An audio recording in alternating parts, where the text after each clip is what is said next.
ನಿಮ್ಮ ಆತ್ಮಗಳನ್ನು ದೇವರ ವಾಕ್ಯದಲ್ಲಿ ಬಲಪಡಿಸುವ ಅನುದಿನದ ಧ್ಯಾನ ಆಗಸ್ಟ್ 5. ಎಲೆನ್ ಜಿ ವೈಟ್ ರವರ sons and daughters of god ಎಂಬ ಪುಸ್ತಕದ 218ನೇ ಪುಟ. ಶೀರ್ಷಿಕೆ: ಕ್ರಿಸ್ತನ ಪರಿಶುದ್ಧವಾದ ರಕ್ತದಿಂದ ನಾವು ವಿಮೋಚನೆಗೊಂಡಿದ್ದೇವೆ.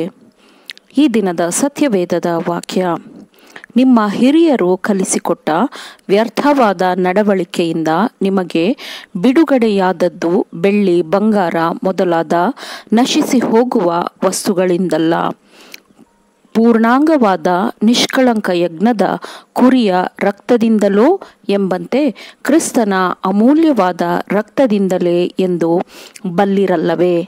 1 ಪೇತ್ರನು 1ನೇ ಅಧ್ಯಾಯ 18 ಮತ್ತು 19ನೇ ವಚನಗಳು. ಪ್ರತಿಯೊಂದು ಆತ್ಮವು ಅಮೂಲ್ಯವಾದದ್ದು, ಯಾಕಂದರೆ ಯೇಸು ಕ್ರಿಸ್ತನ ಪರಿಶುದ್ಧವಾದ ರಕ್ತವು ಅದನ್ನು ಕೊಂಡುಕೊಂಡಿದೆ.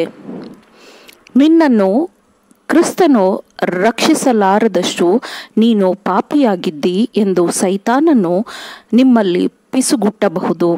ಆದರೆ ನೀವು ಪಾಪಿಗಳು, ಅಯೋಗ್ಯರು ಎಂದು ನೀವು ಒಪ್ಪಿಕೊಂಡಾಗ ಪ್ರಾಯಶ್ಚಿತ್ತದ ಮೂಲಕ ನಾನು ಕ್ರಿಸ್ತನನ್ನು ನನ್ನ ರಕ್ಷಕನೆಂದು ಒಪ್ಪಿಕೊಳ್ಳುತ್ತೇನೆ. ನನ್ನ ಸ್ವಂತ ಯೋಗ್ಯತೆಗಳನ್ನು ನಂಬುವುದಿಲ್ಲ, ಆದರೆ ನನ್ನನ್ನು ಶುದ್ಧೀಕರಿಸುವ ಕ್ರಿಸ್ತ ಯೇಸುವಿನ ಅಮೂಲ್ಯವಾದ ರಕ್ತವನ್ನು ನಂಬುತ್ತೇನೆ ಎಂದು ಶೋಧಕನಿಗೆ ಕೂಗಿ ಹೇಳಬಹುದು. ನಿಮ್ಮನ್ನು ನೀವು ಶೋಧಕನ ವಂಚನೆಯ ಶಕ್ತಿಯಿಂದ ರಕ್ಷಿಸಿಕೊಳ್ಳಲು ಸಾಧ್ಯವಿಲ್ಲ. ಆದರೆ ನೀವು ಕ್ರಿಸ್ತನ ಪರಿಶುದ್ಧ ರಕ್ತದ ಬಲವನ್ನು ಬೇಡಿಕೊಂಡಾಗ ಆತನು, ಅಂದರೆ ಸೈತಾನನು, ನಡುಗುತ್ತಾನೆ ಮತ್ತು ಅವನು ಓಡಿಹೋಗುತ್ತಾನೆ. ಕರ್ತನು ನಿಮ್ಮನ್ನು ಪ್ರೀತಿಸುತ್ತಾನೆ. ಯಾವುದೇ ಲೋಕದ ಸಂಬಂಧಕ್ಕಿಂತ, ಯಾವುದೇ ಲೌಕಿಕ ವಸ್ತುವಿಗಿಂತಲೂ ಆತನು ನಿಮಗೆ ಹತ್ತಿರವಾಗಿದ್ದಾನೆ, ಪ್ರಿಯವಾಗಿದ್ದಾನೆ. ನಿಮ್ಮ ಬಲನು ನಿಮಗೆ ಅರ್ಹತೆಯನ್ನು ತಂದಿರುವವನನ್ನು ಎಷ್ಟು ಅಮೂಲ್ಯವಾಗಿ ನಿಮ್ಮ ಹತ್ತಿರ ಇರಿಸಿಕೊಳ್ಳಬಹುದು ಎಂಬುದನ್ನು ನೀವು ಪರಿಗಣಿಸಿರಿ. ಶಿಲುಬೆಯ ನೆರಳಿನಲ್ಲಿ ಬದುಕಬೇಡಿರಿ, ಆದರೆ ಶಿಲುಬೆಯ ಪ್ರಕಾಶದಡಿಯಲ್ಲಿ ಜೀವಿಸಿರಿ. ಅಲ್ಲಿ ನೀತಿಯ ಸೂರ್ಯನು ನಿಮ್ಮ ಹೃದಯವನ್ನು ಬೆಳಗುತ್ತಾನೆ. ಕ್ರಿಸ್ತನ ಪ್ರಾಯಶ್ಚಿತ್ತದ ರಕ್ತಕ್ಕೆ ನಾವು ಉಚಿತವಾದ ಪ್ರವೇಶವನ್ನು ಹೊಂದಿರಬೇಕು. ಇದನ್ನು ಪಾಪದಿಂದ ತುಂಬಿದ ಮನುಷ್ಯರಿಗೆ ನೀಡಲಾದ ಅಮೂಲ್ಯವಾದ ಅನುಗ್ರಹ, ಅತ್ಯಮೂಲ್ಯವಾದ ಆಶೀರ್ವಾದ ಎಂದು ಪರಿಗಣಿಸಬೇಕು. ಆದರೆ ಈ ಅತ್ಯುನ್ನತವಾದ ಉಡುಗೊರೆಯನ್ನು ಎಷ್ಟು ಕಡಿಮೆ ಪರಿಗಣಿಸಲಾಗಿದೆ ಅಲ್ಲವೇ. ಈ ತೊರೆಯು ಎಷ್ಟು ಅಗಲ, ಎಷ್ಟು ಉದ್ದ, ಎಷ್ಟು ನಿರಂತರವಲ್ಲವೇ.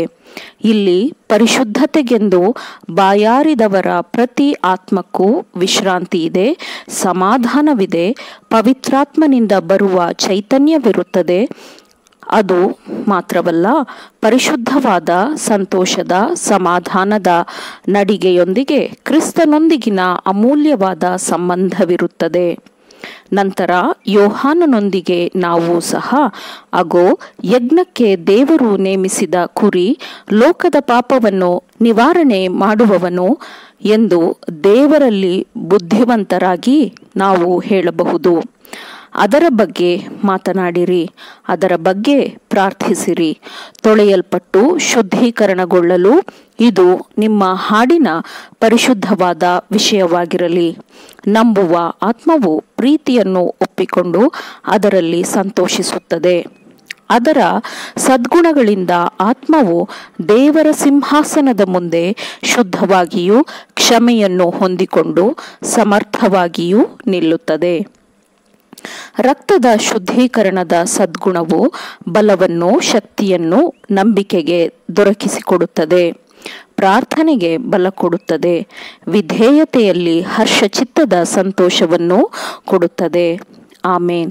ದೇವರ ವಾಕ್ಯಗಳನ್ನು ಶ್ರದ್ಧೆಯಿಂದ ಆಲಿಸುವವರು, ಪಾಲಿಸುವವರು ಆಗಬೇಕೆಂದು ನಿಮ್ಮನ್ನು ಉತ್ತೇಜಿಸುತ್ತೇನೆ. ಪರಿಶುದ್ಧಾತ್ಮನ ಸಹಾಯದಿಂದ ಆಲಿಸಿದ ನಿಮ್ಮೆಲ್ಲರಿಗೂ ಧನ್ಯವಾದಗಳು. ಮತ್ತೆ ದೈನಂದಿನ ಧ್ಯಾನಕ್ಕಾಗಿ ನಾಳೆ ಸಂಧಿಸೋಣ. ಆಮೇನ್.